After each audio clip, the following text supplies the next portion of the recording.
Hola, buenas tardes a todos. Bienvenidos a la sesión número 23 de Redes. Es un placer recibiros a todos los que estáis en el MOEC y los que estáis a través de Facebook viéndonos. Como decía, hoy es la sesión número 23.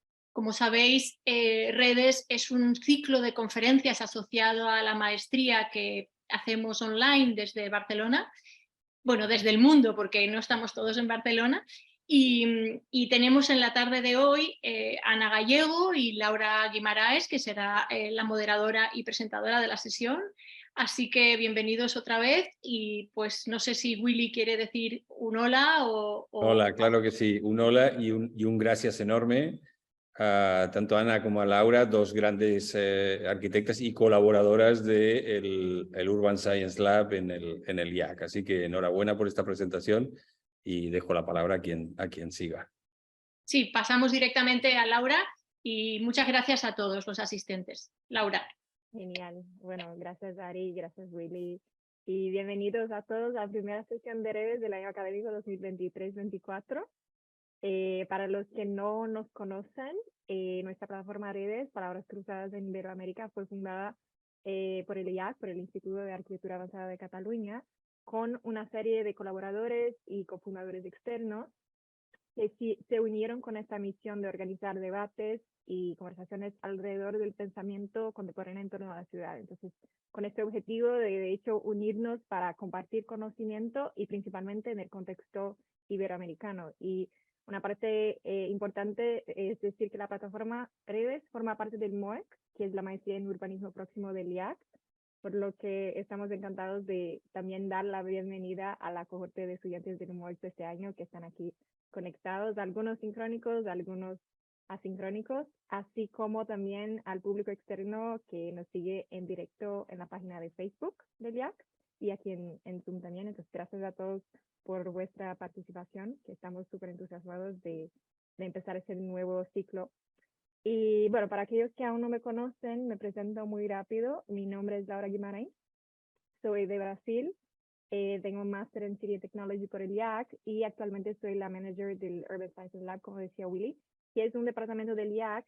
Creo que es importante simplemente mencionarlo, que es un departamento que trabaja exactamente las dimensiones sociales, culturales, tecnológicas asociadas a la urbanización contemporánea.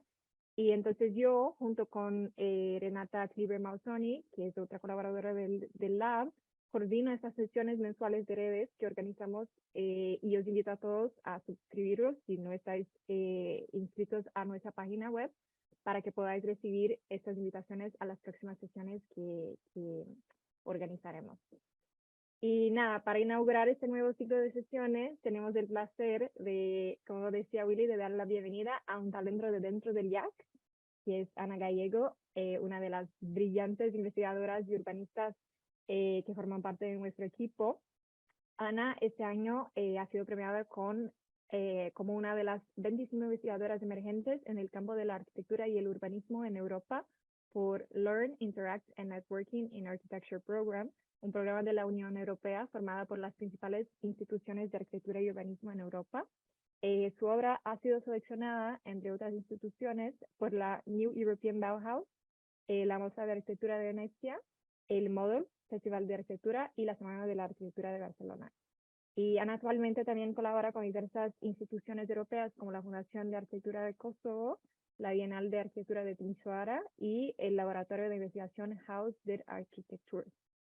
Y nada, bueno, hoy vamos a hablar de un tema que personalmente me apasiona, que es el uso de los espacios públicos, y como solemos estructurar estas sesiones de redes, empezaremos con una charla de Ana sobre el tema en general, en la que presentará sus proyectos, y luego tendremos un debate moderado por mí, y finalmente abriremos al turno de preguntas del público.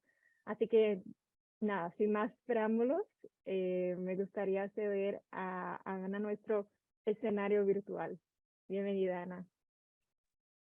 Laura, pues muchísimas gracias por esta invitación, a ti, a Ariadna, a Willy, a Renata también, por supuesto, porque para mí es un placer poder estar aquí bueno, compartiendo un poco lo que a mí también me apasiona y me interesa con todos vosotros. Y nada, si queréis empiezo con... He preparado una presentación Si podéis me decir si veis mi pantalla. Sí, perfectamente. ¿Con mi pantalla? Vale, genial. La presentación de hoy se llama Espacio público como bien social, porque abarca bastantes regiones de lo que nosotros entendemos como espacio público, ¿no? Entonces he pensado que podría ser interesante, primero, como hacer una pequeña introducción sobre el espacio público en sí, ¿no? Sobre cómo se entiende el espacio público, al menos desde mi perspectiva. Después, dar unas pequeñas pinceladas sobre las ciudades saludables, que es un tema en el que se centra mi trabajo como un poco su marco teórico, ¿no? La interacción entre la salud física y mental, o las consecuencias que tiene el espacio público bien diseñado en las personas, y ahí también entra como otras nuevas disciplinas. Y por último, bueno, pues mi trabajo más práctico, en el que todo este marco teórico al final se vuelve sólido, ¿no? Yo soy capaz de manifestarlo más rotundamente. Entonces, quería empezar primero con una frase que a mí me gusta, en el que yo entiendo un poco ahora, hoy en día, el espacio público como un campo de batalla político, ¿no? En plan, nosotros sabemos que el espacio público es como el lugar principal donde ocurre, bueno, donde compartes y donde es un espacio de reunión, y es en la zona en la que tú eres capaz de estrechar lazos de forma comunal, ¿no? Sin embargo, traigo aquí, para traer este argumento, traigo aquí una serie de fotografías de un fotógrafo catalán que se llama Chema Salvans, en el que él fotografía las diferentes, o sea, como diferentes espacios que la gente usa para pasar el fin de semana en familia o con amigos, etc., ¿no? Y al final, el ser humano se adapta tanto al medio que no es capaz de entender si el espacio público o el espacio el que está habitando es realmente un espacio bueno o un espacio malo, ¿no? Como al final no acabas como aceptándolo tal y como es, y no hay un punto de crítica frente a un espacio que también es de todos, ¿no? Entonces, justo por eso hay veces que nos encontramos con escenas tan extrañas, ¿no? Como estar tomando el sol en un gran bloque de hormigón en medio del mar, ¿no? Que es como paradójico entre todos los sentidos, ¿no? Entonces, parte de mi trabajo tiene como esta pequeña premisa, ¿no? De intentar hacer o intentar crear como cierta conciencia crítica sobre lo que tenemos hoy en día y sobre lo que podríamos llegar a tener, ¿no? En este gráfico enseño cómo diferentes ciudades, cómo son las diferentes densidades de los espacios públicos, ¿no? La parte negra sería el espacio público de las diferentes ciudades, y la parte que está rayada es la parte que hay arboleda. Sin embargo, si vemos normalmente en la parte más baja de cada ciudad, hay una parte que hay como una línea que es una línea continua, y estas representan el espacio de estancia, el espacio público de estancia, ¿no? Y vemos como que la densidad, a pesar de que el espacio público toma una densidad muy baja dentro de las ciudades, el espacio de estancia es muchísimo menor, ¿no? Entonces yo lo que intento hacer como mi trabajo es como un trabajo de concienciación a través de algún tipo de diferentes intervenciones para recuperar nuestro espacio público, ¿no? Como para decir, vale, este espacio es nuestro y este espacio puede ser otra cosa y debemos recuperarlo, ¿no? Incluso nunca de forma violenta, pero sí de forma contundente. Creo que también es importante, ¿no? Entonces, a partir de aquí, yo quería también traer, aparte de mi trabajo, del marco teórico en el que se enmarca, ¿no? Que sería las healthy cities, ¿no? Las ciudades saludables, y cómo las ciudades pueden promover salud física y mental, ¿no? Quería traer diferentes tipologías residenciales, ¿no? Que este es un ejemplo, ¿no? Que hay en Sevilla, que es la ciudad en la que en la que yo he vivido muchísimos años y de la que yo soy. Y es que en Sevilla existía antes la corrala, ¿no? La corrala de viviendas en la que las viviendas, no per se, o tu casa, tenía un espacio intermedio antes del espacio público, ¿no? Y estas corralas daban lugar a unas actividades muy propias de la comunidad, ¿no? Daba lugar a una... se diluía el ámbito privado y el ámbito público, que hoy en día es tan fuerte. Existía como un ámbito intermedio entre la privacidad de la casa y el ámbito completamente público de la vivienda, o sea, del espacio público, y en estos corrales, en estos patios intermedios, había mucha vida, ¿no? Se daba lugar nuevos programas, nuevas actividades. Había como una comunidad mucho más intensa dentro de todo el bloque de viviendas, y al final se crea como una segunda capa de intimidad, ¿no? Que es bueno, porque al final, bueno, hoy en día difícilmente te cruzas con el vecino, ¿no? Y al final los núcleos de comunidad son muy reducidos. ¿Qué pasa? Que este tipo esta tipología residencial se ha ido perdiendo, evidentemente, porque por la explotación del ladrillo, ¿no? Que ahora la tipología residencial se basa en cuantas más viviendas en el menor espacio posible, mejor, ¿no? Como para poder explotarlo lo máximo posible, ¿no? Y con esta ganancia económica se ha perdido unos grandes espacios y otras posibilidades espaciales, ¿no? Que no solamente pasa en Sevilla, sino que pasa en todo el mundo, y como muchísimo el espacio de la corrala o ese espacio intermedio de zaguán puede también ser estudiado también como en el Familistère, ¿no? Que aquí esta foto la verdad que me gusta muchísimo, porque al final es una fiesta dentro de tu casa con tus vecinos, y esta fiesta está hecha no solamente por tu familia y por tus vecinos, sino por gente que conoces, ¿no? Tú hoy en día te vas a una fiesta y no conoces a nadie más que a la gente con la que ya previamente vienes. Entonces, este sentimiento de comunidad se iba afianzando porque existían sitios donde se podían dar. Y pensando en este tipo de tipología, que ya cada vez es menor, pensaba cómo podría ser esto traducido a la ciudad en la que hoy vivimos, ¿no? Y claro, la pregunta sería, ¿cómo coger estos espacios y volver a recuperarlos? Y el espacio más parecido a esta nueva burbuja, a esta burbuja comunal que existía antes, para mí es el espacio público de pequeña escala. ¿Por qué de pequeña escala? Bueno, pues porque tú tienes una relación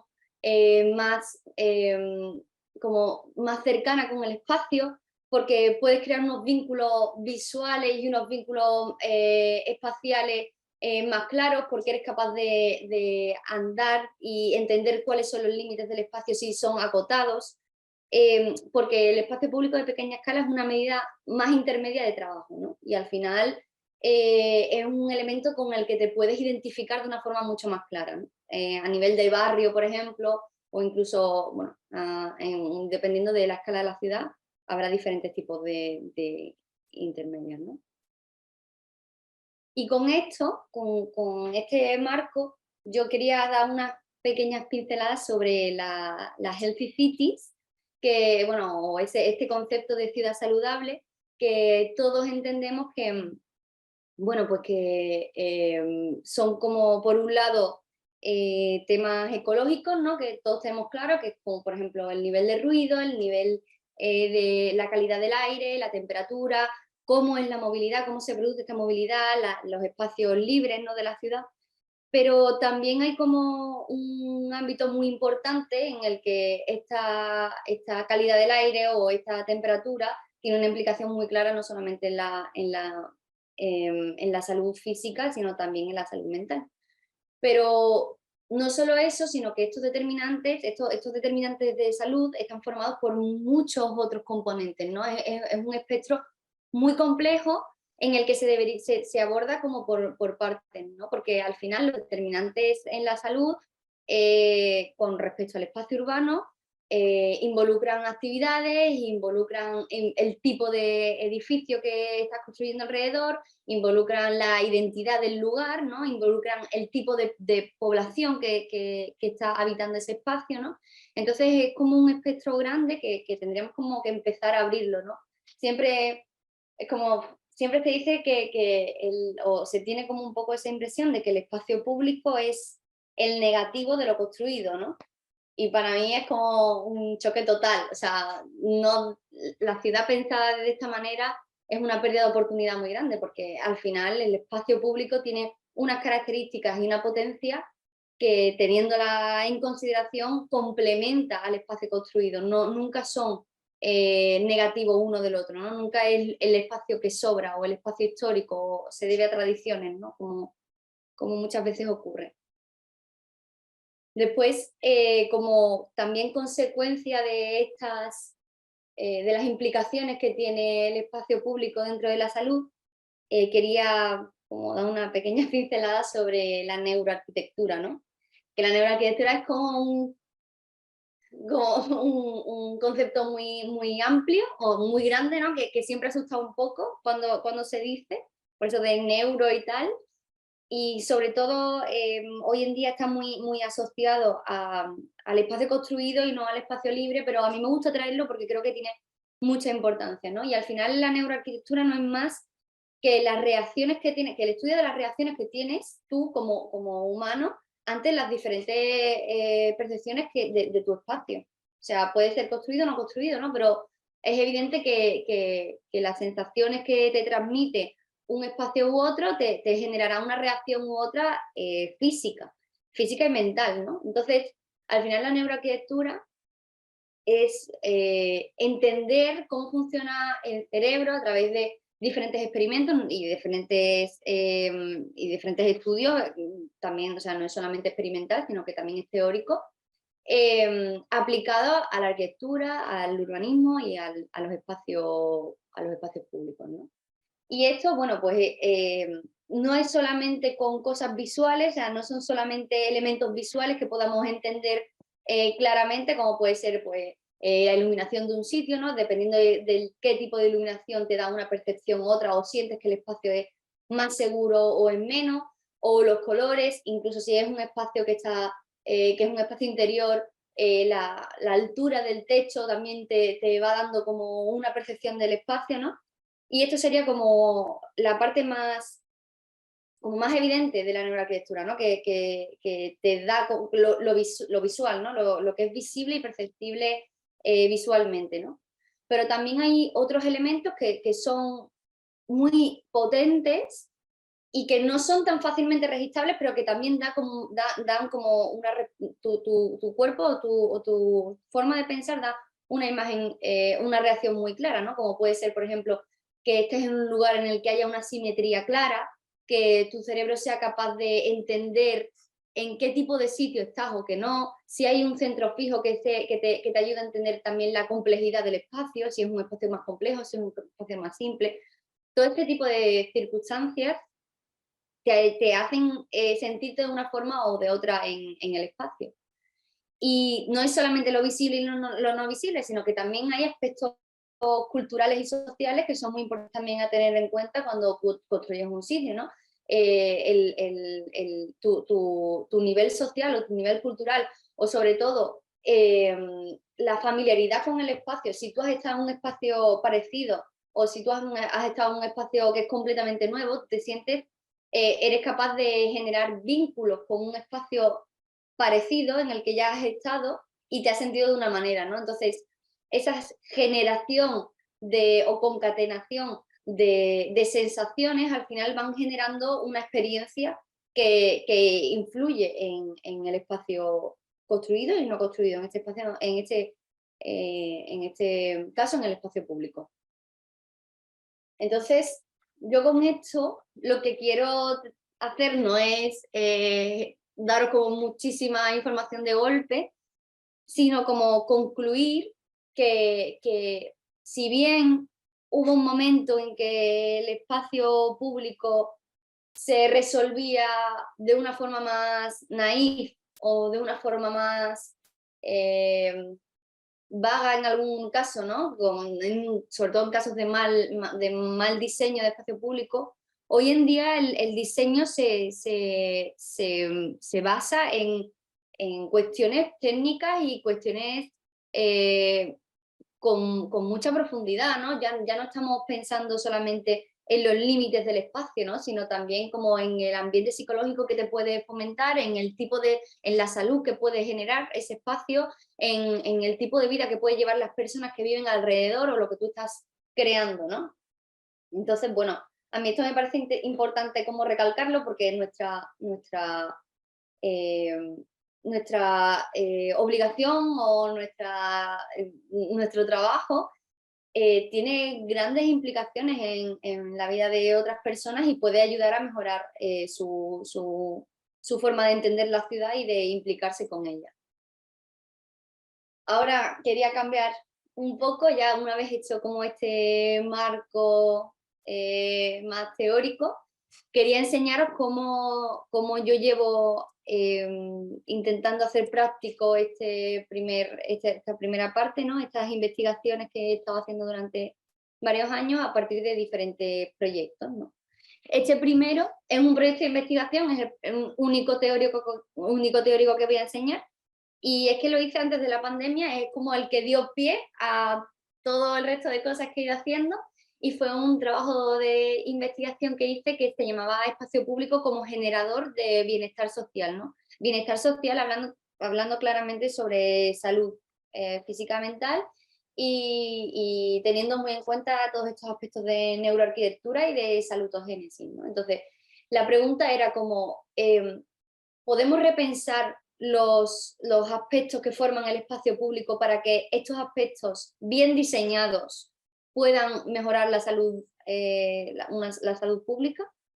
Entonces, con este trabajo, bajo esta premisa, ¿no? Pues empecé como un trabajo bastante largo de investigación, de ver qué se ha ido haciendo, de descubrir muchas cosas, ¿no? Hubo como mucho trabajo de descubrir grandes autores y nuevos referentes, y fue llevándome como a llevarlo a un caso de estudio, también en Sevilla, en el que se empezaban a abordar el espacio público de una forma más técnica, ¿no? Como de una forma en el que no solamente había casos de estudio más técnicos sobre un levantamiento del espacio y de qué elementos formaban ese espacio público, sino también de cómo las personas percibían esos espacios, ¿no? ¿Qué tipo de sensación le daban de cada elemento que lo formaba, ¿no? Y cómo podría ser mejorado, ¿no? Al final, bueno, pues este trabajo acabó siendo un trabajo que se concluyó con un decálogo de buenas prácticas que habría que llevar, que habría que tener en cuenta a la hora de diseñar espacios públicos, y este decálogo al final lo que proponía era como cada elemento mejoraba de una forma específica la salud de las personas o la salud y la percepción de las personas que habitan este espacio, ¿no? Que parece que como que salud y percepción están como muy alejadas en sí, pero realmente forman parte de cómo tú entiendes el espacio, ¿no? Cómo te involucras, cómo te relacionas con el espacio. Y con eso quería después de este trabajo más teórico, quería traer como esta encuesta que hizo la Unión Europea. Yo solamente he cambiado el formato para que sea más entendible, sobre el ruido ambiental y el ruido de las calles, ¿no? Que es como, bueno, hay muchísimas personas en todas las ciudades que entienden que el ruido en la ciudad es un problema. O sea, es algo que sabemos, no lo tenemos como nuestro día, pero es algo que se sabe, ¿no? Sin embargo, hay muy pocas personas que lo reportan como un problema, o sea, como que lo critican públicamente, como que entienden que esto es un problema y que se puede hacer algo para solucionarse, ¿no? Y ahí también entra un poco como dónde yo quiero poner mi fuerza de trabajo, ¿no? Porque para mí la actitud crítica o generar conciencia social me parece algo interesante, sobre todo porque yo estoy trabajando en un ámbito del que quiero hacer participar el resto de la población. O sea, a mí no me sirve de nada que la antigua forma de proyectar en la que solamente el arquitecto o el urbanista se hacía cargo de todo, ¿no?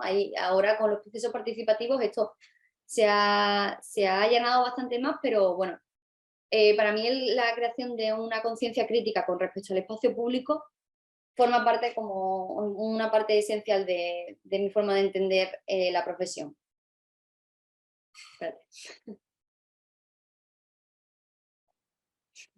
Una vez dicho esto, ya sí que voy a empezar como a hablar sobre temas más prácticos.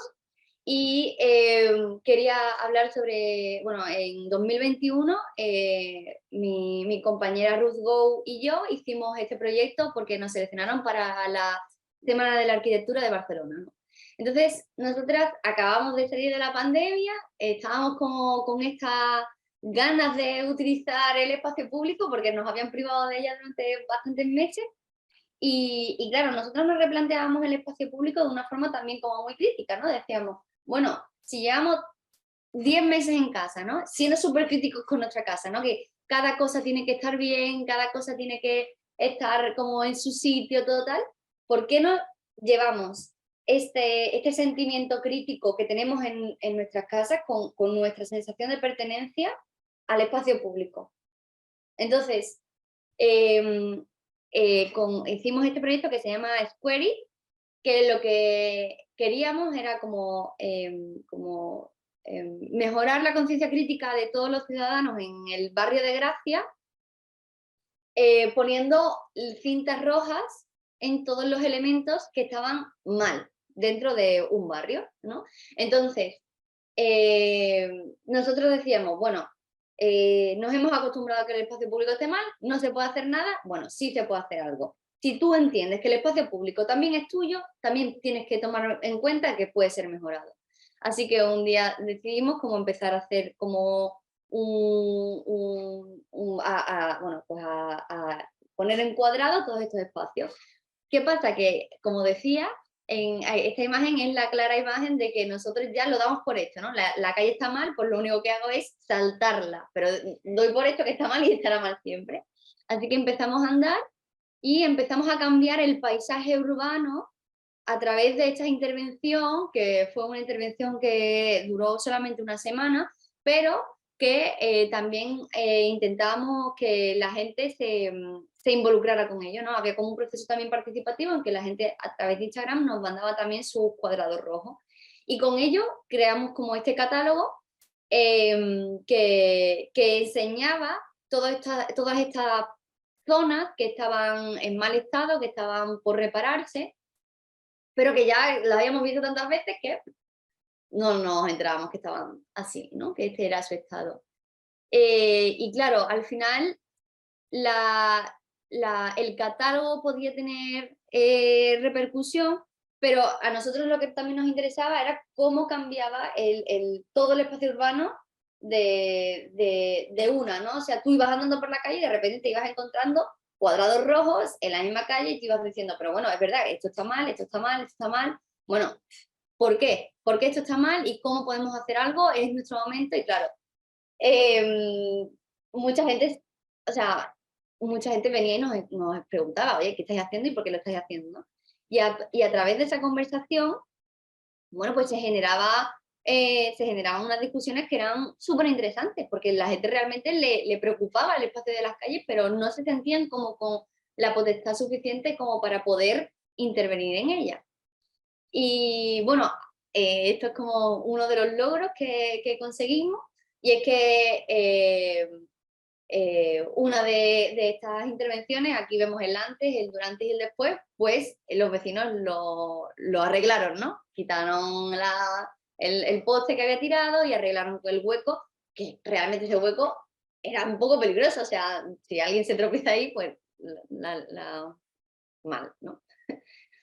Entonces, después de esta intervención efímera, que hice con Ruth, nos presentamos al Model, que es el Festival de Arquitecturas que se hace todos los años en Barcelona, y este fue el año pasado, el del 2022.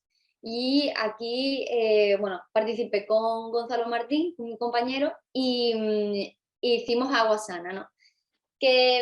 Porque el festival proponía como nuevas formas de entender el espacio público, y para nosotros era importante repensar cuáles son los materiales constructivos de los que se forma la ciudad y el espacio, ¿no? Hace mucho tiempo que el espacio está hecho de hormigón y de piedra y de materiales súper poco porosos, y ya no hay forma de volver atrás. No, hombre, seguramente sí. Entonces, con esta intervención fue prácticamente una performance, duró 2 días, pero tenía como los mismos intereses, ¿no? 1, generar conciencia crítica. 2, intervenir en un espacio público de pequeña escala y generar un cambio lo suficientemente diferente como para que se genere este extrañamiento cognitivo, ¿no? Como que esto es lo de siempre, pero en realidad no. Y esto que ya no es lo de siempre, ¿a qué podría evolucionar, ¿no? Igual que ahora ha cambiado, ¿qué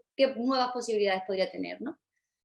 Entonces, lo que hicimos fue, bueno, también había como un tema, esto fue en el barrio de Sants, aquí en Barcelona, y hubo como un tema de una serie de fuentes que estaban en mal estado también, unas fuentes que no funcionaban, como un tema con el agua, y lo que hicimos fue como generar estos pequeños píxeles de agua que al final lo que hacían era cambiar como la percepción que tú tenías de esta plaza, ¿no? Y realmente era un material, era una pegatina que estimulaba el agua. La verdad que encontrar este material fue súper, vamos, nos ayudó muchísimo a entender qué podíamos hacer.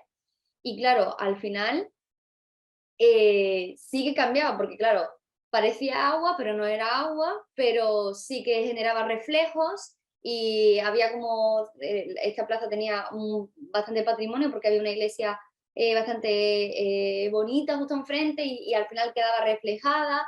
Y bueno, fue inevitable, ¿no?, que cuando acabó, bueno, cuando pasó un poco de tiempo, había un montón de niños jugando con estos píxeles.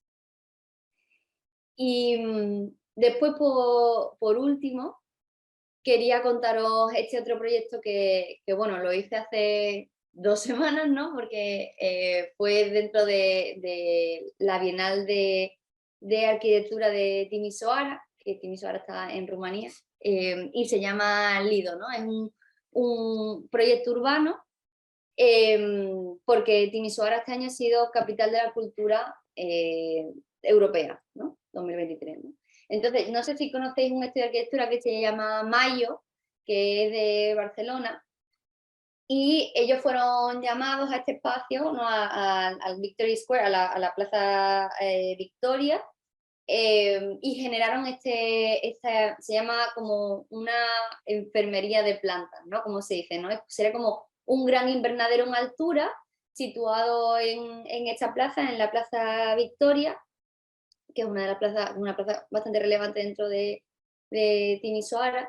Y a nosotros se nos encarga, a Gonzalo y a mí, este proyecto que hicimos juntos, se nos encarga la activación cultural de este espacio, ¿no? O sea, Mayo genera este elemento, y nosotros tenemos que hacer algo para que la gente se sienta involucrada con este elemento y vaya a la plaza y se generen actividades. Entonces, este dibujo está hecho por Mayo, y nosotros lo que hacemos, teníamos como libertad absoluta, ¿no? Y al final nosotros lo que hicimos fue actuar en los espacios verdes, ¿no? Decir, bueno, vamos a tomar este espacio. ¿Por qué? Bueno, esta plaza fue muy importante porque en el 89 fue, bueno, para que entendáis un poco la escala, ¿no? En el 89 fue la primera ciudad que salió del régimen comunista de Rumanía. Se hizo una revolución increíble, es una plaza que tiene como, es una de las plazas centrales de la ciudad, y tiene como mucho carácter simbólico. Tiene tanto carácter simbólico que este espacio público no se ha modificado en absoluto. y bueno, él sería como este espacio central, ¿no? El que nosotros intervenimos. Y claro, si vemos aquí el plano de análisis, se ve que hay como muchos espacios públicos, hay muchos espacios verdes dentro de Timisoara, pero el rojo, que es la Plaza de Victoria, funciona como un espacio público, pero en realidad no, porque no se puede acceder a estos espacios verdes. Entonces, haciendo un análisis vimos, la plaza está colmatada por un espacio verde que no se puede usar y queda como, como una circulación, como una zona de paso. Es una pérdida completa de oportunidad porque al final estás como promoviendo, como sigues dejando que el espacio siga como con una tradición histórica, que además la tradición histórica era horrible, ¿no? Porque este espacio se creó para diferenciar entre la circulación a la derecha, que era donde estaban los grandes, bueno, los terratenientes, o como queríamos llamarlos, las grandes autoridades de la ciudad, y a la izquierda estaban los sirvientes. Entonces este espacio público se crea para separar claramente las dos vías, del espacio, que al final, bueno, tú dices, no se puede utilizar el espacio verde, la circulación que hay allí rememora tiene un carácter bastante duro, y encima las terrazas, está inundado por terrazas, pues al final parece que el espacio público es algo bueno, que es inamovible, ¿no? Que es como que se remonta más a la tradición y a un pensamiento de la arquitectura como mucho más denso que algo más actual y algo que se pueda como revisar, ¿no? Y que pueda ser más a la altura de, bueno, que pueda estar más a la mano de los ciudadanos. Y bueno, aquí todo esto lo entendimos porque fuimos allí y estuvimos como estudiando bastante el sitio y fue como preguntando a todo el mundo y empezamos a entender qué podíamos hacer allí, ¿no? Y este es un vídeo de cómo más o menos funcionaba la plaza, ¿no? Que se ve claramente, hay terrazas que son turísticas, un espacio por el que pasa la gente y una gran explanada verde que no se puede utilizar. Y lo que nosotros hicimos fue intervenir el espacio verde, pedimos los permisos necesarios para ver cómo podíamos trabajar dentro de la plaza, o sea, del espacio verde, ¿no? ¿Y cómo se hace eso?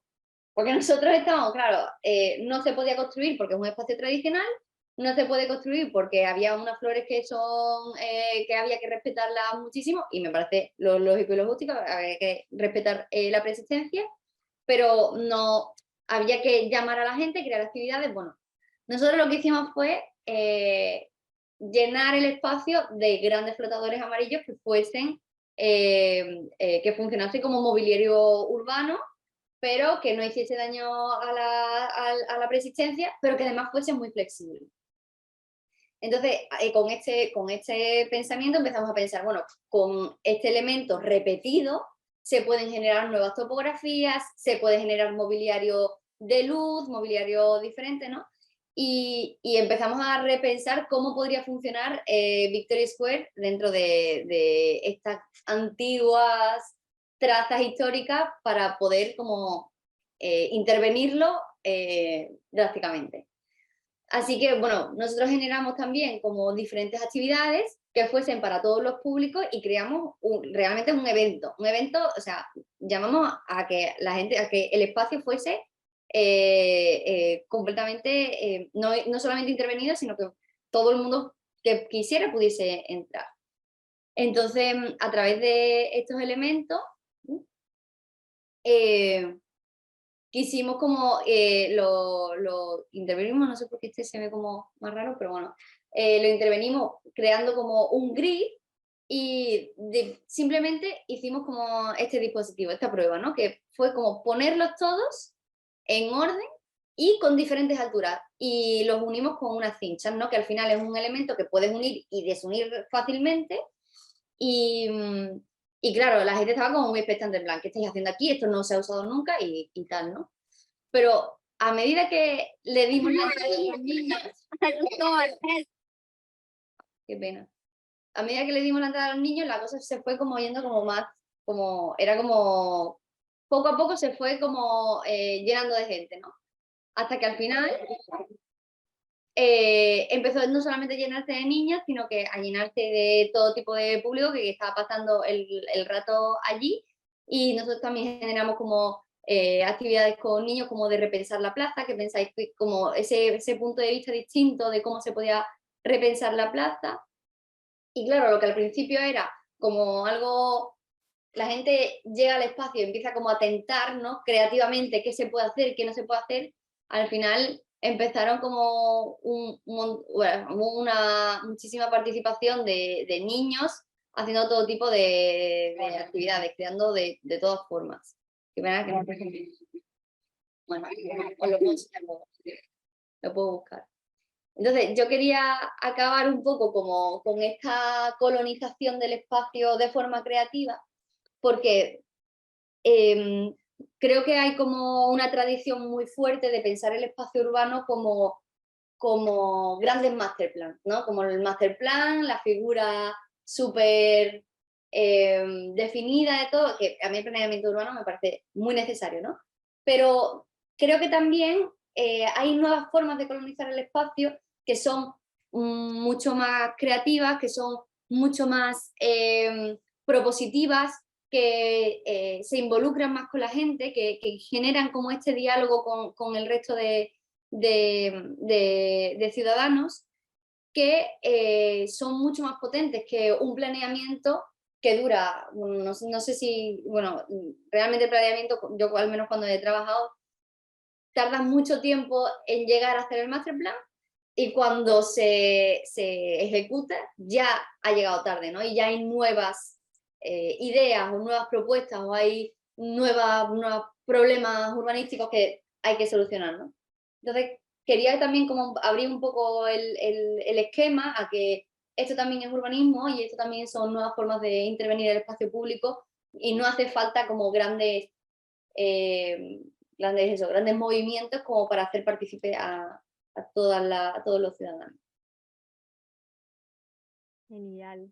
Bueno, Ana, muchísimas gracias por una presentación tan interesante y relevante, ¿no? Porque yo creo que es muy importante que aportemos ejemplos como estos, que de verdad demuestran que los proyectos y las intervenciones en el espacio público pueden tener un gran impacto independiente de su escala y de su complejidad, y si son temporarios o no, que creo que es algo que has enseñado muy bien con esos proyectos, lo que de hecho puede inspirar a muchas personas a buscar otras formas de fomentar el uso de espacio público en sus propias ciudades y traer la participación de la comunidad en un espacio que bueno, de hecho les pertenece, ¿no? Entonces yo creo que estos son ejemplos buenísimos para demostrar esto.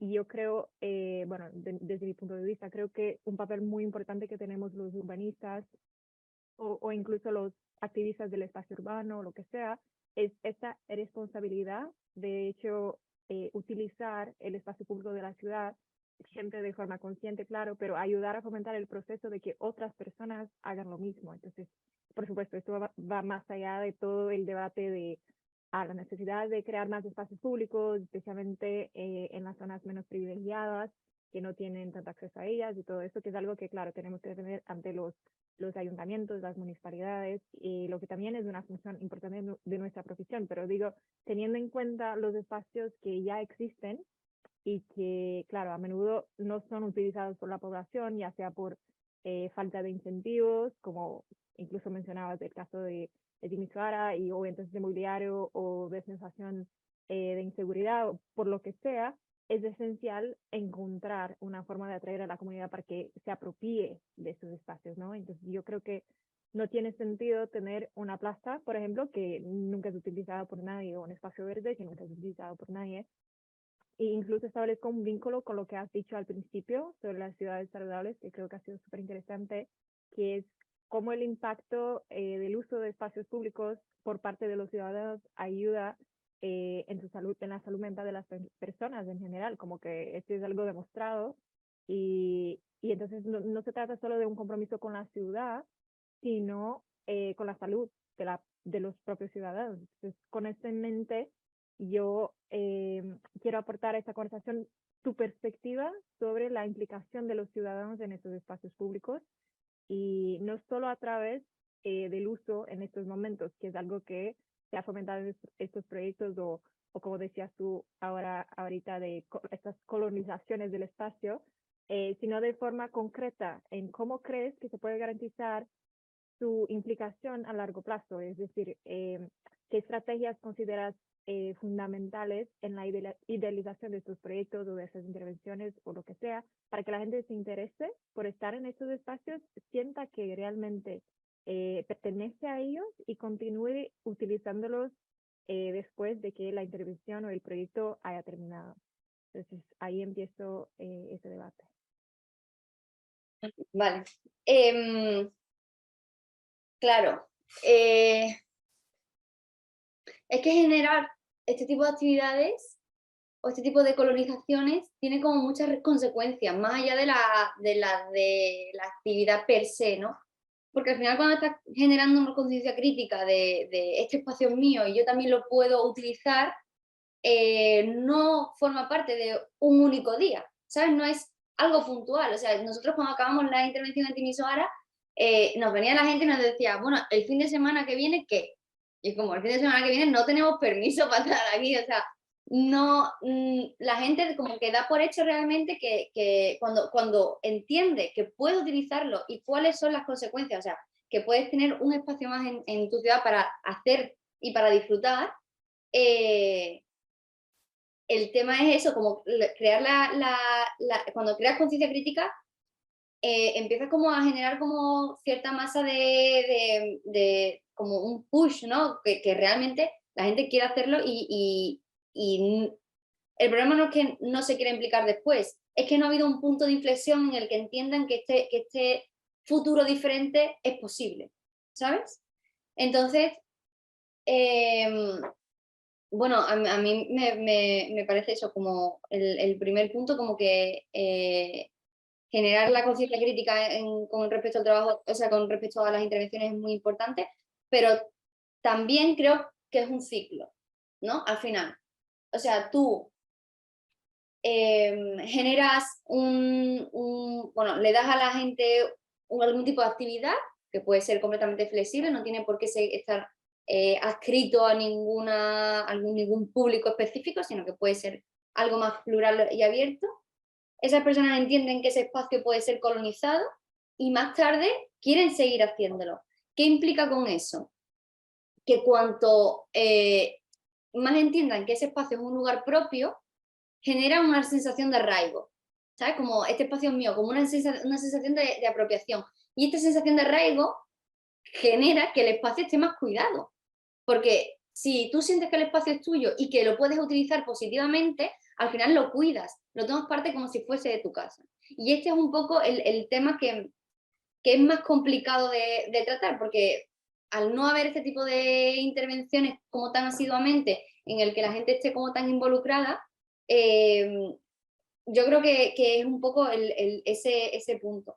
Por lo tanto, como respuesta, también, o sea, como que también quería, o sea, como creo que también es importante como generar estas actividades, pero también como desde un punto de vista creativo y como desde un punto de vista de la cultura, ¿no? No solamente fomentar cultura y fomentar la creatividad dentro de un espacio público, dentro de la administración pública, sino que al final estas actividades también generan identidad, ¿sabes? Como generan una identidad de barrio, generan como una identidad que promueve un sentimiento de comunidad mucho más fuerte.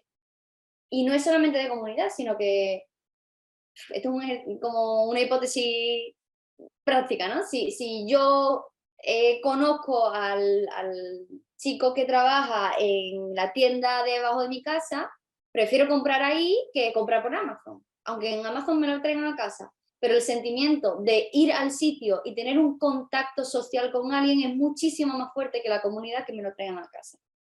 Entonces, parecen pequeñas este tipo de intervención en espacio público, este tipo de actividades abiertas, pero tienen unas consecuencias muy fuertes en general, ¿no? Entonces, con respecto, resumiendo,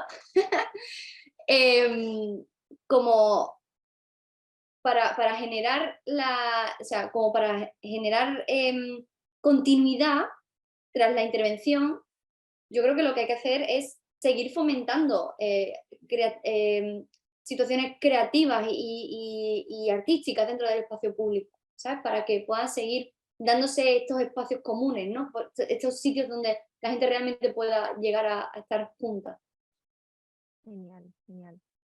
Bueno, veo que hay muchas preguntas, luego pasaremos a la parte de preguntas del público y de los estudiantes, pero solo quería comentar un par de cosas más, y yo creo que es súper importante lo que mencionas tú, el tema de hecho, generar la conciencia crítica y crear este arraigo, ¿no?, en relación con el espacio público, lo que trae la posibilidad de ese futuro, digamos, posible en diferentes contextos. Y yo creo, y ahí pienso en trabajos de otros urbanistas y grandes pensadores del urbanismo, cómo de hecho hacer con que esto sea posible en diferentes contextos, que son temas que me fascinan especialmente, que me parecen que de hecho es como cómo pensar la forma de fundamentar propuestas en contextos distintos. Y yo digo esto porque durante la sesión hemos hablado de ejemplos en Europa, pero la verdad es que los latinoamericanos muchas veces tenemos cierto escepticismo sobre las estrategias tradicionales de uso del espacio público, justamente porque entendemos que tenemos un contexto extremadamente diferente, ¿no? En términos de cultura, de estructura, de visión de la población sobre el propio espacio público y eso, claro, sin mencionar los clásicos temas de la inseguridad y la falta de mantenimiento de esos espacios. Entonces, yo creo que está la cuestión de hecho, comprender el lugar, comprender el contexto y, claro, la necesidad de incluir diferentes grupos para trabajar con contextos como los no europeos, es algo que tratamos mucho incluso aquí en las sesiones de redes, en el MOEC, y que, claro, lo que incluso has hecho en el proyecto en Timisoara, ¿no?, que tiene todo ese análisis de la historia de la plaza que mencionabas y que lo traes como algo que, claro, es muy diferente del contexto de España. Entonces, por eso quería preguntarte, ¿cómo crees que estas estrategias que mencionas pueden aplicarse en contextos latinoamericanos? O sea, ¿cómo se puede reprogramar el espacio público con una comprensión total del contexto, digamos, comunitario y cultural de las ciudades latinoamericanas y cómo se puede garantizar la inclusión de los diferentes grupos sociales que componen estas ciudades en el proceso de diseño y, claro, del uso del espacio? Claro, o sea, trabajar con contextos que no son los propios siempre es difícil, o sea, porque necesitas tener un estudio brutal y siempre es necesario trabajar con gente que realmente vive allí, o sea, la participación ciudadana en estos casos es fundamental. O sea, nosotros, ¿cómo surgió el proyecto de Timisoara? Surgió porque estuvimos allí una semana y media viviendo allí. O sea, nosotros nos dimos cuenta de que no se podía estar en la plaza porque entramos en la plaza y vienen 2 policías. Entonces, ¿qué pasa? Que yo creo que algo que podría ser como muy interesante como para ser aplicado no solamente, o sea, como para repensarlo en Latinoamérica, sería como la potenciación verdadera de estas dinámicas propias. O sea, como siempre hay como cierta cobardía en intentar tener estrategias de fuera, ¿no? Como de adaptar, ¿no? Pero estoy convencida que en Latinoamérica ya hay dinámicas propias que funcionan y que podrían ser potenciadas. Y no solo eso, sino que eso también genera, como hemos hablado antes, como una mejora de la tradición, de las costumbres, como un sentimiento de relación con el lugar que es mucho, bueno, que va a fomentar también que la gente se sienta más relacionada con el sitio. También digo, creo que justo por un lado como sería esa primera estrategia, ¿no?, de potenciar lo existente, pero por otro lado la evaluación, que es un tema que en urbanismo no se habla demasiado, ¿no? pero la evaluación es brutal, o sea, es súper interesante, porque un trabajo, o sea, una intervención puede salir bien o puede salir mal, pero es muy necesario entender qué es lo que ha hecho que salga bien y que salga mal, ¿no? Entonces, realizar un seguimiento de estos espacios públicos y determinar cuáles son los puntos que podrían mejorar o que pueden ser replicados, sería como lo ideal. Sobre todo también, bueno, yo creo que trabajar siempre con equipos locales o dentro de la comunidad es vital para llegar a un buen puerto. Genial, me encanta que lo hayas mencionado, incluso este es un tema que siempre, bueno, vuelvo a de incluir a la gente y de hecho pensar en lo que la comunidad necesita y cómo se puede involucrar a toda la gente en el proceso, ¿no? Y nada, se me ha ocurrido algo más, que otro tema que has mencionado y yo creo que podríamos explorar un poco más es el de la neuroarquitectura, porque a mí me parece especialmente fascinante y ahí hago un vínculo con lo que estabas diciendo, porque claro, la neuroarquitectura tiene eso, lo que mencionabas, ¿no? Se define como como la construcción del entorno diseñado con principios derivados de las neurociencias que ayudan, de hecho, a crear espacios que favorezcan el bienestar y la mejora de las habilidades cognitivas, la estimulación de la mente y todo esto. Me parece fundamental pensar en cómo unimos las dos cosas, ¿sabes? Cómo el conocimiento más técnico, que incluye estos principios de ciencia en la planificación urbana desde la perspectiva de los profesionales implicados, cientistas, arquitectos, urbanistas, lo que sea, que aportan ese conocimiento técnico como un punto generador del diseño urbano, cómo esta forma de pensar la ciudad puede incluir los conocimientos no técnicos, o sea, las aportaciones de la población y lo que realmente quiere para su espacio. Entonces, no sé, simplemente quería preguntarte, como mi última pregunta, ¿cómo ves esta, digamos, controversia en relación con la neuroarquitectura y el neurourbanismo, si lo puedo llamar de controversia, que yo veo quizás como un poco de exceso de conocimientos técnicos y una planificación más, digamos, top-down, como eso de arriba abajo, y cómo incluirías esta visión más bottom-up, ¿no? Más de abajo arriba, que es tan esencial para las ciudades. Bastante. En este caso, yo me posiciono de una forma como diferente con respecto a la neuroarquitectura, ¿no?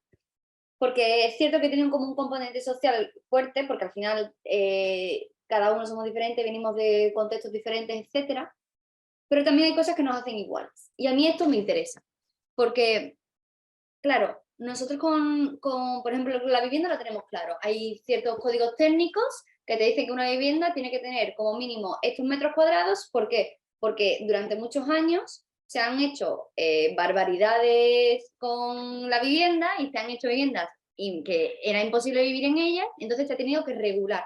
Ha habido una regularización, ¿no?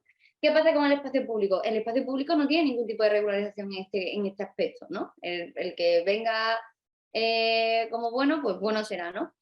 Y eso yo creo que la neuroarquitectura, como esa parte técnica y esa parte también como punto de la tecnología, es como muy necesaria, porque al fin y al cabo estás como poniendo en números cosas que son importantes y necesarias, ¿no? Al fin y al cabo estás diciendo, oye, si ponemos, si por ejemplo añadimos color a esta plaza, la gente lo va a identificar como un elemento mucho como con personalidad, ¿no? Que va a ser como un icono dentro de la ciudad y la gente va a sentirse más atraída o lo va a reconocer de una manera más fácil, o incluso con personas neurodivergentes va a tener como esta llamada de poder saber qué sitio es cuál, de un reconocimiento mucho más claro, ¿no? Entonces, a mí me parece que la neuroarquitectura, pese a que tiene como mucha controversia, tiene toda la razón, empieza a poner luz y claridad a elementos que siempre han sido un poco vagos, ¿no? Sí, como igual que las healthy cities, ¿no? El espacio público es necesario, pero ¿por qué? Bueno, pues porque genera bienestar físico y mental y porque además hay un problema de crisis climática terrible que ayuda a mejorarlo. Pero realmente,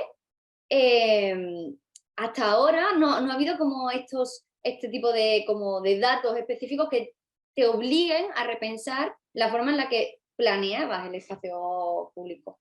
A mí eso me parece interesante, pero también el espacio público, gracias a Dios, ha tenido como ahora esta otra visión de comunidad y de sentimiento de comunidad que es vital para que un espacio público funcione. O sea, no sirve de nada. Hay muchísimos espacios públicos que están sin usarse dentro de una ciudad densísima, porque están diseñadas por una única persona que no ha tenido en cuenta, una persona que viene de, yo qué sé, de otra ciudad y no entiende cuáles son los enclaves verdaderos del sitio, ¿no?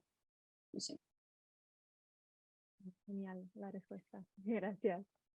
Bueno, yo quiero empezar entonces las preguntas del público porque sé que tenemos muchísimas. La verdad es que hemos recibido varias de los estudiantes del MOEC en el Slack y además veo varias manos levantadas y gente en el chat. Entonces, bueno, empezamos poco a poco. Si os parece bien, hago un par de preguntas del chat, del Slack, que nos habían enviado los estudiantes, y luego paso a la gente aquí en directo con las manos levantadas. Mucha gente tiene mucho que preguntarte, Ana. Empiezo con Gabriela Astelrut, no sé cómo decirlo, perdón. Gabriela dice, en la ciudad de Buenos Aires se identifica una clara diferenciación entre el norte y el sur de la ciudad, siendo este último notablemente más relegado en cuestiones de infraestructura, densificación y calidad de sus espacios públicos respecto al norte. La pregunta en este sentido es, ¿cuánto crees que puede afectar el contexto inmediato en la creación de espacios públicos de calidad? Y si debiera ser un orden secuencial en la generación de contexto previo al diseño de estos espacios. Desde ya, muchas gracias.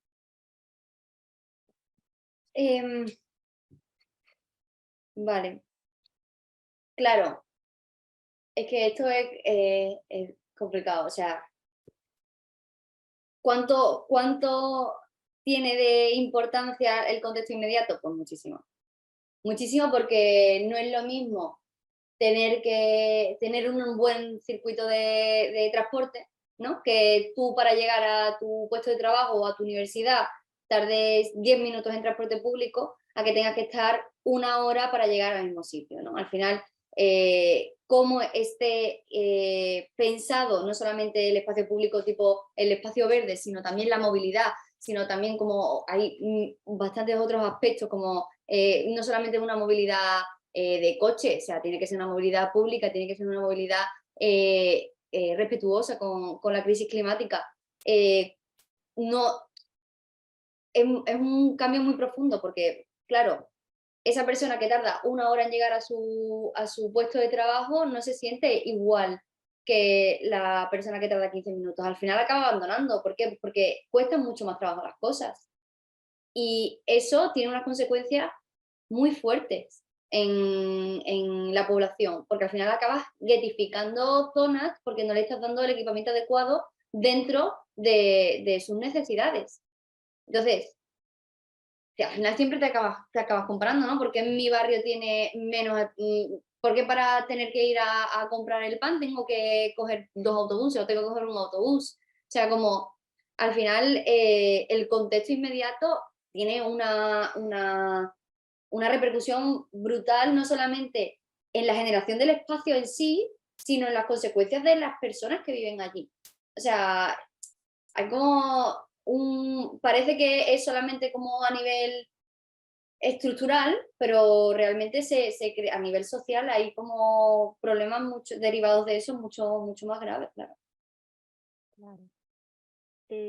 Gina Ramazzotti nos ha enviado otra pregunta. Nos dice, en los barrios informales, por lo general, la vivienda, que por lo general es muy pequeña, se extiende a la calle. Las puertas son la transición y a través de las mismas el espacio abierto entra a la vivienda y la vivienda se extiende a la calle. Por la conformación de la trama urbana densa y espontánea de estos barrios se genera un apropiamiento del espacio abierto como expansión de la vida privada. Sin embargo, hay excepciones como las canchas de fútbol, que son territorios intocables, donde pareciera existir un acuerdo implícito que las hace intocables. La pregunta es, en este contexto sociohabitacional, donde prima cada metro cuadrado, ¿cómo replicar esta convicción de espacio público planificado entendido como espacio para la vida social y de actividades? Bueno, es que, claro, ese es un poco el tema con el que empezaba la presentación, ¿no? Que es como, o sea, antes sí que existían tipologías residenciales que creaban una burbuja intermedia entre lo público y lo privado y generaban comunidades de una escala intermedia, ¿no? Entre la familia y el desconocido, ¿no? Al final empezaban también a generar lazos y a generar comunidades como de más cercanía. ¿Qué pasa? Que cuando se elimina esta tipología residencial porque ya no es rentable económicamente, ojo, solamente económicamente, se pierden esta capacidad de relación con los otros y con el espacio público. Por eso el recuperar estos espacios públicos de pequeña escala, que suelen ser como herencias de unas planificaciones no muy regladas, como se dice, es tan importante. Claro, no sé, con lo de los campos de fútbol, parecen como zonas intocables, pero desde mi punto de vista es porque no se han reprogramado. Son espacios que siempre han funcionado de una misma manera. Entonces, como nunca ha habido una actividad diferente que no sea el del fútbol, el que no sea una cancha, al final lo que está promoviendo es que siempre tengamos la percepción de que ese espacio está asociado a una actividad muy concreta. Y esto va como muy en contra de la multifuncionalidad de la ciudad, ¿no? Porque ahora mismo con las ciudades cada vez más densas, el espacio que tenemos hay que aprovecharlo no solamente de funciones, sino de públicos.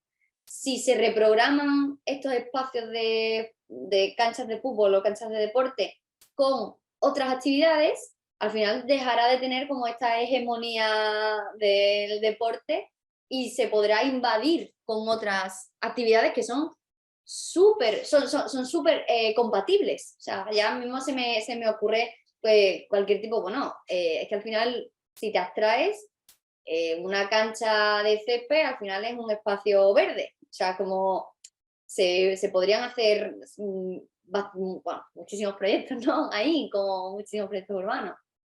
No sé. Súper. Bueno, empiezo con las preguntas aquí y yo me acuerdo, la primera persona que nos envió un mensaje fue Pablo. Pablo, te paso la palabra. Hola, muchísimas gracias, un placer. Gracias por el orden. Bueno, dos pequeños comentarios muy puntuales y luego una pregunta un poco más para entrar.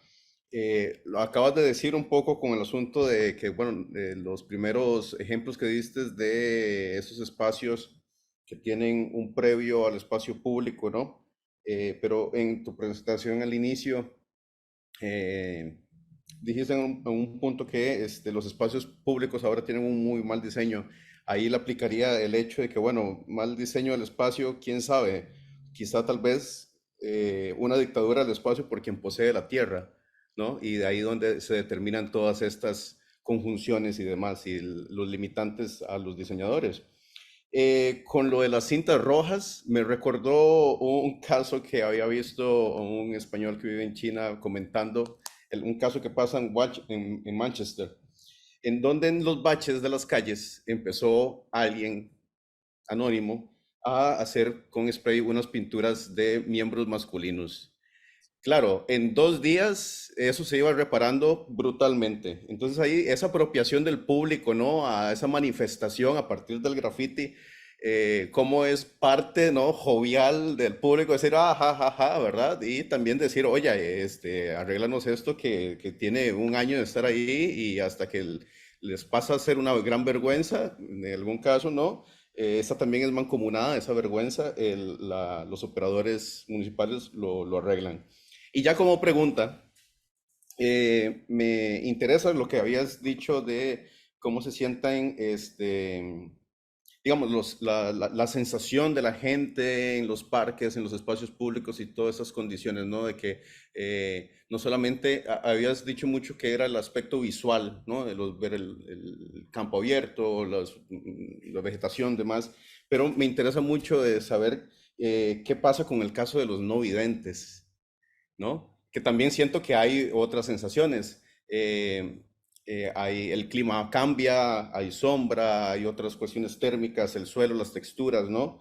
Y de así montones de condiciones que, hace que, digamos, un no vidente que escucha y empieza más bien a tener un alto nivel de escucha en la ciudad, es abrumador el ruido de la ciudad, ¿no? Posiblemente a un entrevistado sea lo primero que diga, demasiado ruido, y ya simplemente el silencio o el bajar los decibeles en los parques, pues ya es parte de esa misma sensación. Quería saber si tenías algo de con ese conocimiento y demás. Gracias. Gracias por tu comentario. La verdad que es muy acertado porque, sobre todo, bueno, estoy de acuerdo con los dos, no tiene tanto que ver con el diseño. El diseño al final yo intento también polarizar, ¿no? Como para hacer como una imagen rápida, ¿no? Pero es cierto que hay mucho problema de planificación, por supuesto, ¿no? Como de entender el espacio como el negativo de lo construido, y hay mucha herencia, bueno, como complicado, no le estoy echando la culpa a los diseñadores, ¿no? Y después, por otro lado, sí que, sin duda, el tema de los no videntes también lo estuve estudiando, y hay un tema vital para el espacio público, que es el uso del agua como recurso, porque el escuchar agua correr es uno de los mayores calmantes a nivel, de sensacional de tu cuerpo, ¿no? Entonces, no solamente refresca el ambiente, sino que también genera como eso, una sensación de calma continua, y claro, también jugar con las texturas, jugar con, o sea, como cuando te pones en el lugar de diferentes grupos de población, el proyecto se va haciendo cada vez más rico, porque va teniendo cada vez más capas, ¿no? El uso de la sombra, el uso de los espacios naturales, o sea, como ir pensando, también por otro lado, cuanto más espacio natural y más agua, eso va a traer animales. ¿Qué hacen los animales? Hacen también ruido, pero es un ruido que no es el ruido de un coche, no son decibelios, no se mide por decibelios. O sea, es un ruido ambiental que relaja, que es beneficioso para el ser humano, en fin, como sí que, bueno, estoy completamente convencida de que hay también mucho estudio por ahí de beneficios también para otro tipo de Genial. Bueno, seguimos con las preguntas. Solo una cosa que se me olvidó decir, al público, ahora hablo con el público brasileño. Se alguém precisar de ajuda para fazer uma pergunta em português, estou aqui para traduzir também e para ajudar. Bueno, seguimos con Lilia. Gracias, buenos días. Primero que nada, Ana, te quiero felicitar. Muchísimas gracias por tu presentación, porque justamente este tema me apasiona y te felicito. Me jaló mucho tu presentación porque justamente mi proyecto que estoy trabajando en UrbanX habla exactamente de lo importante que es tener estos espacios públicos, pero ligados a la salud, ¿no? Tanto física como mental como espiritual. Entonces va íntimamente relacionado con el trabajo que estoy haciendo. Ahí te pediría, por favor, si nos puedes compartir dónde podemos encontrar el decálogo que dices que se trabajó en este espacio en Sevilla, porque me encantaría poderlo integrar y poner como un caso de estudio en el proyecto.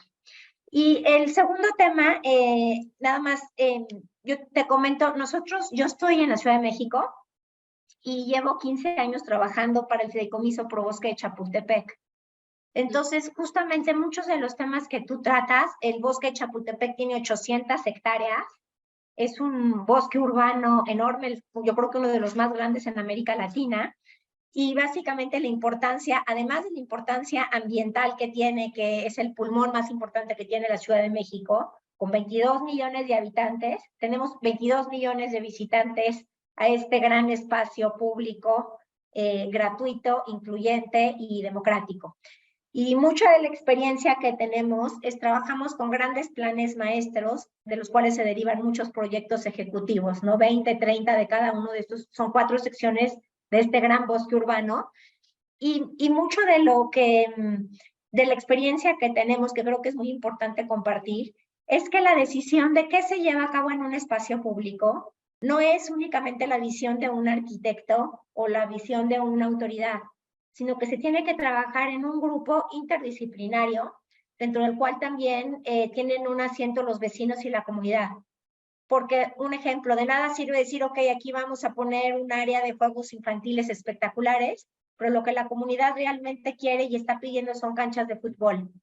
Entonces, creo que es muy importante el que la comunidad esté íntimamente sentadas en las mesas de diálogo de qué es lo que se va a llevar a cabo en estos espacios públicos y que a su vez esta comunidad se haga parte del espacio, que ellos apropien el espacio como suyo, porque en ese momento se te convierte en un espacio vivo, un espacio activo y por lo tanto un espacio seguro. Sí. Estoy completamente de acuerdo con lo que has dicho y además es que mi trabajo también, o sea, como el motor que a mí me mueve es generar ese cambio de apropiación, ese cambio para que la gente vaya a esas mesas, ¿no? Para que digan, oye, yo este espacio que ya lo he estado usando hace 2 fines de semana y me parece que me lo pasé genial y quiero seguir usándolo, ¿cómo puedo hacer para seguir usándolo a partir de ahora? ¿No? Y ese cambio de apropiación hay que hacerlo de alguna manera, hay que hacerlo implicando en un primer momento, hay que dar el primer paso para hacer que la gente entienda que ese espacio puede ser utilizado. Entonces, pero yo creo que cada vez más y más la comunidad y los vecinos están cada vez mucho más activos en todo ese tema de decisiones y están mucho más participativos en tomar este tipo de decisiones. Por lo menos es lo que estamos viviendo aquí en la Ciudad de México. Tenemos ya una participación que hasta a veces dices ya no tanta participación porque se complican estas mesas de trabajo, ¿no? Mucho más. Sí, a veces se hace complicado, pero yo creo que también es bueno ver que la gente está implicada, ¿no? Como que a la gente le importa, porque al final yo creo que es como una radiografía de que es una ciudad sana, ¿no? De que la gente no está como a otras razones menos, no sé, me parece que... Gracias. Seguimos con Ángel. Buenas tardes, hola, ¿qué tal? En primer lugar, darle las gracias por la presentación. Estuvo muy interesante con todos los temas que conversó y fue inevitable pensar quizás en proyectos de espacio público de allá por los años 50, cuando Van Eyck hacía sus espacios públicos, ¿no? En una etapa quizás muy fuerte que fue después de la Segunda Guerra Mundial. Pero fue una etapa donde se encontraron espacios vacíos o sin utilizar y propuso con cosas muy simples el espacio del juego, ¿no? Donde más beneficiados fueron los niños. Fue lo primero que se me vino a la mente. Por otro lado, comentarles quizá, o para mí al menos, el hacer un espacio público, yo que soy de Lima, en Perú, Lima es una ciudad muy controversial en el sentido que puedes encontrar espacios públicos de buena calidad en zonas donde hay más solvencia económica, ¿no? Pero quizá hoy en día, donde la mayoría de arquitectos o gente que estamos metidos en el rubro nos vemos implicados es en cómo generar estos espacios en las zonas más alejadas. Y bueno, les mando un par de fotos porque quizá como van a poder ver, tocaba el tema que ahí entra un poco la arquitectura participativa, ¿no? En el sentido que en las zonas más recónditas de Lima, siendo Lima capital, se dan estas situaciones donde viven los cerros, las condiciones son pésimas, no hay agua, no hay luz, no hay parques. Entonces lo que se está haciendo hoy en día aquí es mucho generar también este sentido de apropiación misma de las personas, porque al ser ellos parte del proceso constructivo, inclusive del diseño, los arraiga más a sentir que es suyo. Claro, esto es otra cara, por decirlo así, de cómo diseñar el espacio público, ¿no? Y bueno, lo comento porque es algo que se da en Sudamérica, no sé si solo en Lima o en general se debe dar en toda Sudamérica. Y por otro lado, la intervención que nos mostró me pareció muy interesante, fue como para mí un experimento también, y me recordó mucho los proyectos de Cristo y de Jean Claude, y principalmente en este que es los malecones, ¿cómo se llaman? Los muelles flotantes, ¿no? Que se hizo en Italia, ya sea por el color o no, pero creo que fue más por vivir la experiencia, ¿no? De que quizás, creo que Ana utilizó una suerte de, como flotadores, yo entendí que eran flotadores, no estoy seguro si eran eso. Amores de Ok, piscina. listo. Pero bueno, el color inclusive es como, ves estos elementos en un parque que en teoría no se puede utilizar porque es área verde. Normalmente pasa eso aquí también. Área verde no se pisa, lo cual está mal. Pero es como, yo creo que es más la experiencia, ¿no? Hay dos maneras, dos maneras de hacer espacio público, vida en estos espacios, que ya sea con las personas incluidas en todo este proceso, también darles esta oportunidad de experimentar cosas nuevas, ¿no? Me imagino que yo al menos nunca he hecho eso. Sería muy interesante ir a un espacio donde están estos flotadores y jugar. Y bueno, eso es algo que se me parecía, o se lo relacionaba mucho con los proyectos de los muelles flotantes, ¿no? Que ahí también era una experiencia. Yo creo que eso también era parte de generar espacio, ¿no? O vida en un espacio que no se está utilizando. Bueno, dudas no tengo tanto, sino era más comentar ello y me parece interesante muy interesante la exposición. Gracias. Gracias, Ángel. La verdad que muchas gracias por tu aportación. La verdad que no conocía este caso de estudio, este caso que has mostrado. Y bueno, con lo primero de este ejemplo que has puesto, que como de los niños, a mí me gusta trabajar con este tipo de intervenciones porque al final estás trabajando con bastante población, que son los niños, pero también son los padres. O sea, no estás solamente trabajando con un único grupo, entonces ya ahí estás como trabajando con mucha gente. Y después, con el tema de Lido, Lido se llama, bueno, el proyecto se llama Lido, pero se llama Lido Step on the Grass, como pisa el césped, porque era como el subtítulo, que bueno, allí era como en rumano, ¿no? Evidentemente, pero se llama Step on the Grass y lo que queríamos era que la gente pisara el césped, o sea, como esto que siempre está prohibido, empieza a hacerlo, porque no pasa nada si eres respetuoso, eres más que bien recibido y puedes colonizar de nuevo un espacio. O sea, confiamos en ti y en tu creatividad para poder colonizar un espacio de forma respetuosa, contigo y con el entorno. Entonces, eso, pues la verdad que ver que la gente lo hacía, que lo respetaba, o sea, nosotros dimos bastante libertad, ¿no? Allí no había nadie que dijese nada. Entonces, ver que la gente respetaba fue un experimento que entendimos que salió bien. Y después, otra cosa que no he dicho, sí, nosotros utilizamos flotadores plásticos. Esos flotadores, la mayoría se regalaron, porque los niños los querían. O sea, ¿qué vamos a hacer? No nos lo quedamos. Y ahora los que han restado los vamos a reutilizar y vamos a donarlos la mitad a piscinas de la propia ciudad, otros para los colegios y estamos viendo, bueno, nos han sobrado unos cuantos y estamos viendo cómo hacer otras intervenciones similares con el mismo material, o sea que no va a ser reutilizado. O sea, me parece interesante o importante decirlo, que no lo había dicho en otra presentación y aprovecho ahora para decirlo. Qué chulo. Bueno, le paso la palabra a uno de los profesores del MOEC que pronto conocerán los estudiantes, Federico Colón. Hola, ¿cómo están? Ana, Laura. Espectacular la presentación, Ana. ¿Se me escucha bien? Sí. Sí, sí. No, bueno, primero una cosa cortita para no seguir alargando, pero he estado en varias de estas sesiones y esta es en la que veo que hay más interés en intercambiar y preguntar, o de las que hay más, así que espectacular. No, yo una sola cosa que creo que un poco da respuesta a alguna de las preguntas, o ya se respondió, pero creo que a mí me interesa particularmente, y es que, sobre todo en el último proyecto, hablaste de que en el fondo el encargo fue el de un evento, ¿no? O sea, el de generar una programación cultural. Y yo sé que es difícil justamente después mostrarlos de ese lugar y que un poco lo que en las fotografías termina ganando es más bien es esa infraestructura, digamos, súper atractiva de elementos inflables amarillos, pero también vi que muy rápidamente lo que se veía justamente eran unos afiches en donde estaban, como cualquier evento cultural, y en este caso entiendo que un evento cultural público, había, y entiendo que fue parte del proyecto, una programación, ¿no?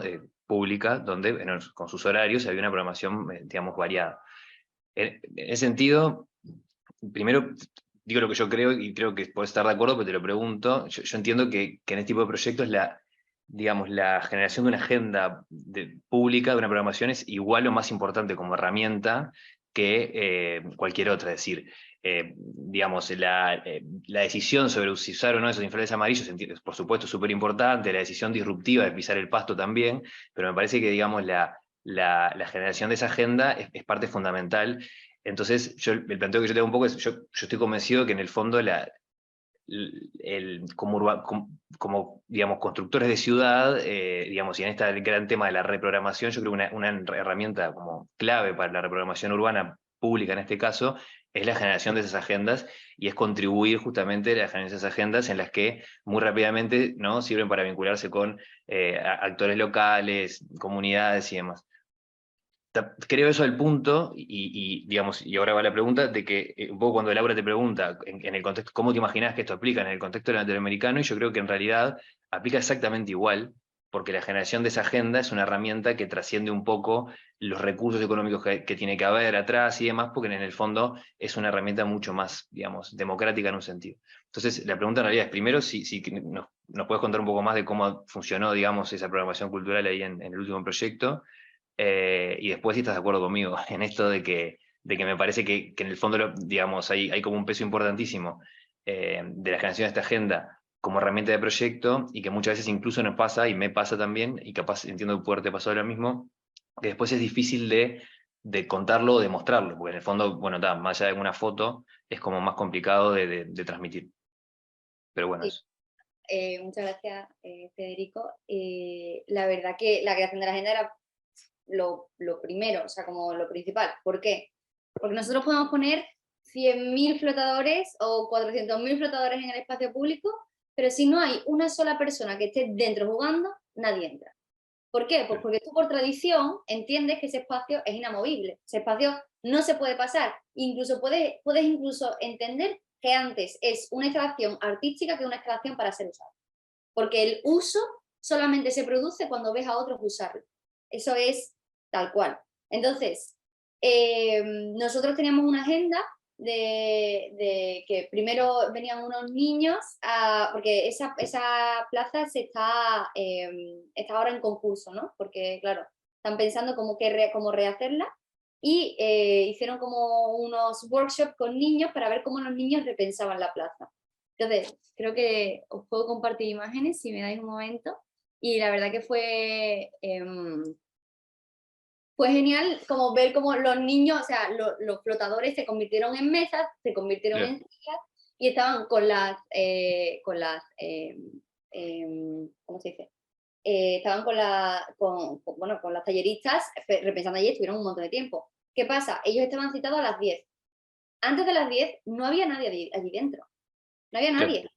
Cuando entró el primer niño, ya eso se llenó. O sea, era como los niños del taller y el resto de niños que han entrado aquí, que bueno, que le ha gustado y ya está. Entonces, hubo para ese público, nosotros también pensamos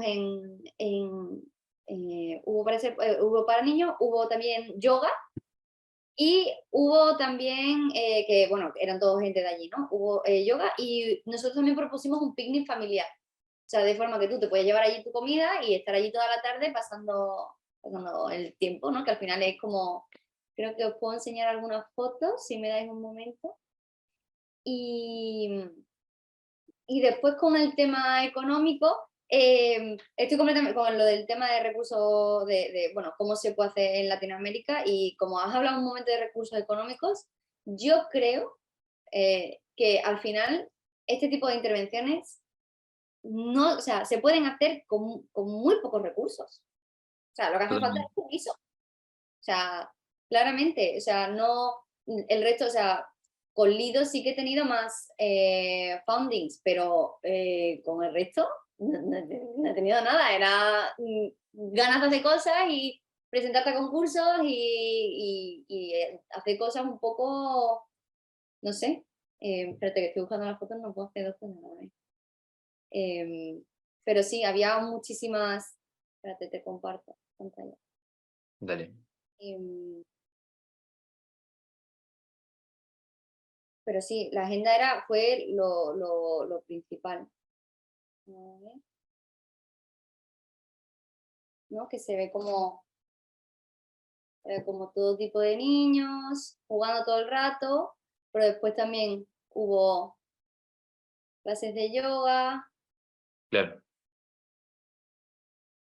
mientras que los niños estaban jugando por detrás, o sea, podía haber diferentes actividades en el mismo espacio,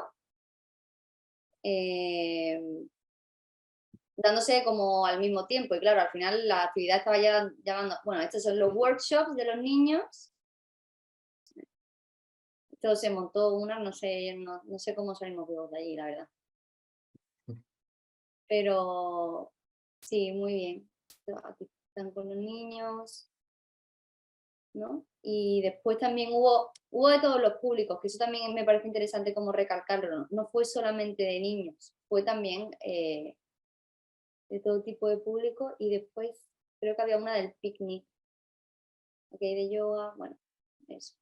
Claro, pero lo interesante de esa foto, por eso es un poco, era casi que te estaba pidiendo que me la mostraras, porque es justamente la potencia de dedicarle tiempo a proyectar esa agenda para que no solamente se reprograme el espacio, sino que se superpongan incluso, o sea, se reprograme y se reprograme, digamos, ¿no? Casi que en tiempo real, me parece espectacular. Sí, yo quería mostrar la presentación, pero no sé si se ha como entendido lo suficiente, y es que al principio los niños estaban súper como, estaban que no sabían bien qué hacer, ¿sabes? Tenían ellos, o sea, como sobreexcitados, ¿sabes? Tenían demasiado que hacer, entonces al principio estaban como muy, muy callados, simplemente sentados. Cuando vieron a otros niños, esto todo el rato, o sea, lo de llévame y hacer carreras entre ellos, pues todo el tiempo. El tema de hacer torres entre no solamente los padres, sino también los niños, eso fue también otro trend buenísimo. O sea, al principio no saben bien qué hacer, pero después la creatividad surge, o sea, como no puedes hacer otra cosa más que inventar, y surgen como cosas súper extravagantes, ¿no? Y yo creo que eso al final es como ver a otros, cómo los otros lo están haciendo y otros que están creando, y eso te promueve a ti querer crear más y querer estar como más tiempo. Nosotros cerramos porque ya estábamos, que llevamos allí todo el día y decimos, tenemos que cerrar en algún momento. Pero si ellos habrían estado allí, de verdad, o sea, hubo un momento que dijimos, bueno, nosotros también tenemos que descansar un poco. Buenísimo, buenísimo, gracias. A ti. Seguimos con Jariel. Hola, mucho gusto. En primer lugar, agradecer, ¿verdad?, que haya compartido sus conocimientos y experiencia con nosotros. Realmente, en lo particular, me ha abierto mucho los ojos. Fue por un comentario y por una solicitud de consejos. Entonces, el primer comentario es, tal cual decía el profesor Federico, básicamente, ¿no?, la estructura física de los espacios públicos queda como en manos de las municipalidades. Bueno, yo estoy en Nicaragua. Entonces, pero lo interesante, nosotros en 2018 iniciamos una situación coyuntural, ¿verdad?, de orden político, y una de las cosas que se aprendió en ese momento y que 5 años después sigue ocurriendo es que lamentablemente el espacio público se sectorizó o se quebró, en el sentido de que los diferentes opiniones políticas tomaron parques o espacios públicos específicos y los convirtieron en suyos, ¿verdad? Ya sea de uno, de X o llevando. Obviamente con el tiempo ha alcanzado la supremacía cierto partido político. Sin embargo, es interesante cómo el espacio físico se virtualizó. Es decir, en manera de protesta y en manera de plantarte, ¿no?, contra la situación, muchos grupos lo que hacían era, por ejemplo, colocar pancartas en altas horas de las noches en estos espacios públicos, tomar una foto y eso se virtualizaba. Y a través de las redes sociales se hacía esa democratización o ese conocimiento crítico del espacio público. Entonces se vuelve bien interesante y eso me lo recordó lo que usted hizo con las bandas rojas, porque entonces se vuelve el tema de la apropiación de la ciudad ya no queda solamente en el plano físico, sino que va más allá y eso logra ser, ¿no?, visualizado, no solamente en Nicaragua, sino en países vecinos. Entonces me quedo mucho con eso que usted comentó de la conciencia crítica, cómo es alimentada desde el espacio público, y agregar ese tema de la virtualización, cómo las redes sociales o la etapa tecnológica en la que estamos nos ayuda bastante a esto, principalmente cuando estamos en áreas o en zonas de conflicto. El otro es, no sé si llamarlo así, pero hablar también como de la sobreapropiación del espacio público en el sentido económico. Hay una economista, Bárbara Massey, ella es británica y ella habla acerca de la geometría de poder que se realizan en las ciudades a través de las relaciones. Entonces, una de las situaciones que se da, bueno, en Nicaragua, y yo creo que a nivel de toda Centroamérica, en los países que he visitado, es el tema de cómo el comercio informal se come, por así decirlo, el espacio público. Y esa es una de las batallas más latentes, al menos en mis ciudades, en las ciudades en las que he actuado acá en Nicaragua, que tenemos. Y por más que tal vez en ocasiones las municipalidades digan vamos a tener una ordenanza para el ordenamiento, vamos a construir un mercado por acá, por allá, realmente existe como esa sobreapropiación, por así decirlo, del espacio público, que está bien, pero que en ocasiones, cuando el número de accidentes aumenta, por ejemplo, cuando los niveles también de robos aumentan por esta sobreapropiación del espacio, la idea es también, o que me aconseje cómo poder revertir esto. Es decir, yo creo que está bastante ligado a la educación y está bastante ligado al tema de las políticas públicas, ¿no?, de una u otra manera. Sin embargo, se vuelve bastante ruda la situación cuando tenemos niveles económicos bastante bajos en el país y el comercio informal hasta cierto punto es la manera de subsistir de la mayor parte de la población. Gracias. Pues, muchas gracias por tu pregunta. Con la primera parte de la virtualización del espacio público, yo creo que ha sido como un punto como muy interesante como para discutirlo, sobre todo porque la tecnología tiene también este punto de virtualización del yo propio. No es solamente del espacio público, sino también del yo. Y del yo ligado a un espacio en el que vivo, ¿no? Y el espacio en el que tú vives genera una identidad. O sea, tú te sientes de una determinada manera porque eres de cierto barrio, igual que también eres de determinado equipo de fútbol porque naciste en esta ciudad, o normalmente suele haber un arraigo fuerte y una inclusión de la identidad dentro de la personalidad en la realidad, ¿no? Pero al haber una esfera virtual, también se virtualiza. Entonces, a mí esta creación de identidad me parece que es importante como sacarla a colación cuando se habla de espacio público, porque según la planificación hay como eso, como consecuencias muy importantes dentro de las personas en sí, ¿no? Y de ese mundo interior que al final acaba virtualizándose y siendo como creando también una personalidad de un sitio, ¿no? ¿Cómo me puedo explicar? Que muchas personas piensen igual de un sitio, al final, para la gente que no piensa así y se virtualiza, al final genera como una imagen, ¿no? Y la sensación de imagen también es como importante para tener en cuenta, ¿no? Entonces, según la gente se entienda, tendrá como cierta imagen a ojos de otro, en fin, como que me parece como muy interesante el caso que has dado y como muy relevante traer la identidad en el centro de la conversación de por qué los espacios públicos son importantes, ¿no? O los espacios en los que viven, o los barrios, ¿no? Y después, con respecto a la sobreapropiación del espacio público, yo creo que podría haber una similitud en España con las terrazas. ¿no? Las terrazas de los bares, que al final estos espacios públicos que no existen porque quedan apropiadas por el tema económico. Al fin y al cabo esto podríamos estar pensando no en un espacio público como verde, sino como una plaza dura, ¿no? Y yo creo que realmente esto es un tema de política pública. O sea, esto es un tema de jurisdicción, de decir, bueno, de atajar un problema que es mayor, porque al final es de subsistencia y de gente que con todas las de la ley se está intentando buscar el pan y está intentando salir adelante.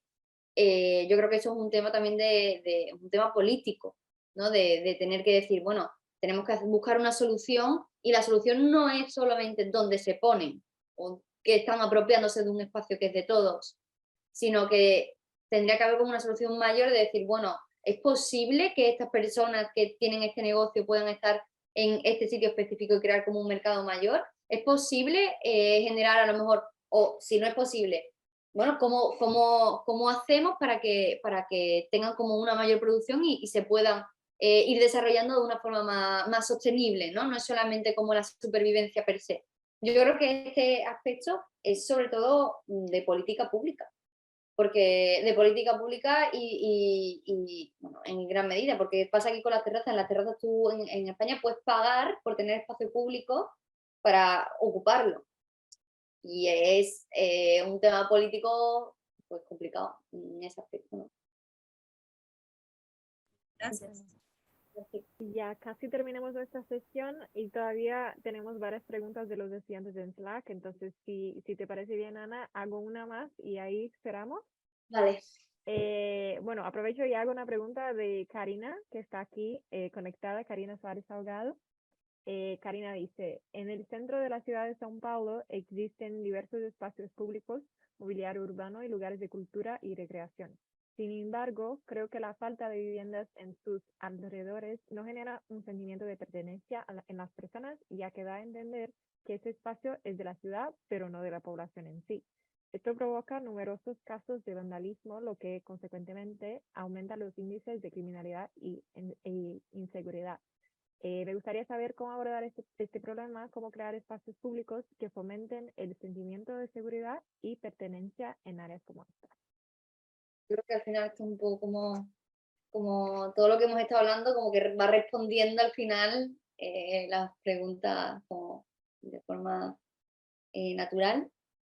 Pero sí que aquí podemos introducir un nuevo elemento que sería como el espacio público es una pieza del espacio urbano, pero la ciudad no lo hace solamente el espacio público, también lo hace un equipamiento adecuado. O sea, el equipamiento adecuado es súper importante y en este caso hay falta de vivienda, pero si también hubiese falta de comercio también habría un problema de urbanístico de primer orden, porque si, ya te digo, al final estás dándole más oportunidades al que tenga la pescadería al lado de su casa o que pueda acceder a una biblioteca cerca de su casa que al que no lo tiene o al que se tenga que estar media hora en un transporte o una hora en un transporte cuando no tiene el equipamiento adecuado. Con respecto a la seguridad, yo creo que al final todo el tema de eso, del vandalismo, del hacer el espacio tuyo, promueve que el ciudadano entienda el trabajo que cuesta crear cosas, ¿no? En lugar de destruirlas. Entonces, creo que ahí hay un tema más amplio, que no es solamente del espacio urbano, sino del equipamiento en general, y sobre todo también de educación y de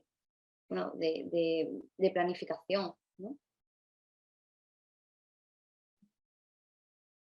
Bueno, y acabo de ver que hemos recibido un comentario de Joan Pedro y también tenemos otras preguntas en el Slack. Entonces, si te parece bien, Ana, te lo envío todo. Vale. Y ahí nos puedes contestar y ver lo que han dicho los estudiantes para que podamos cerrar la sesión.